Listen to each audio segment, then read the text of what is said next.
Today, welcome to another episode of 21 indigenous herbal plants in 21 days of the lockdown with Usia. And today, we're talking about this guy, Tulbaghia, violacea, the wild garlic. It is known as in isiXhosa as utswelana and isihaqa in Zulu. It's one of those plants that you really need and you must have in your garden, especially if you've got a herb garden, a food garden, to actually border around with it or just plant it scattered around. I will tell you why you're going to need it in your food garden and how it could be beneficial to your garden. Let's start with the distribution. You can actually find this from the Eastern Cape, KZN, up till Limpopo. You find quite a lot of it also here in the Western Cape, and it is distributed all around the country, in the gardens, in the horticultural sphere, and across the globe. They love it so much in India. Some of the guys in India actually think it's indigenous there. And there's other varieties of Tulbaghia, the white ones. There's also, I think, a variegated one. And it's a bulbous plant, perennial. It's actually, you can use everything of this plant. Besides, I think the flowers are so beautiful. They pink to purple. What is known about them is that they become sweet at night, so they don't really for the bees or butterfly. The moths are actually ones that fully utilizes the flowers. But you know what, you will never know, because there's much research in the fact that bees don't actually pollinate or use those flowers. So let's get into the healing powers of Tulbaghia, the wild garlic. If you boil down the roots, the bulbs of the Tulbaghia, it can treat so many diseases that we experience on a daily basis.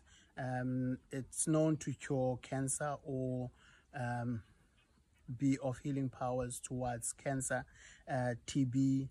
Quite a lot of people in the KZN regions that go to sangomas when they have TB, this is one of the first plants that they treat it with.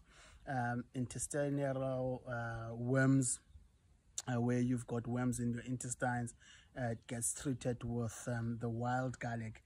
The bulbs can be boiled up for colds and fevers. The leaves can be crushed down for headaches, migraines. In the garden, you actually can use it to repel moles, to repel snakes, and just to get unwanted insects out of your garden, because the smell of the plant repels them away. Most animals actually don't also like it. Domestic animals like your dogs and your cats, they don't like it much, so they stay away from the garden and they don't dig quite a lot of the vegetables and herbs that you might have in your garden. And it's a great plant and thing to actually use in your garden to repel them out. So that is the Tulbaghia today. And now let's touch more on how you propagate it. Because it's a bulbous plant and it's got clusters in it, so it's much easy for one to actually do division when you want to plant more of it. And you just dig it out as I have, and you break it down like that. Make sure that the roots are still intact in the one that you're going to be breaking off. There we go. That will be a new plant. And the suggestion that I might make is, if you just decrease the leaf quantity of that and just maybe decrease the roots, and then that is ready to go into any soil.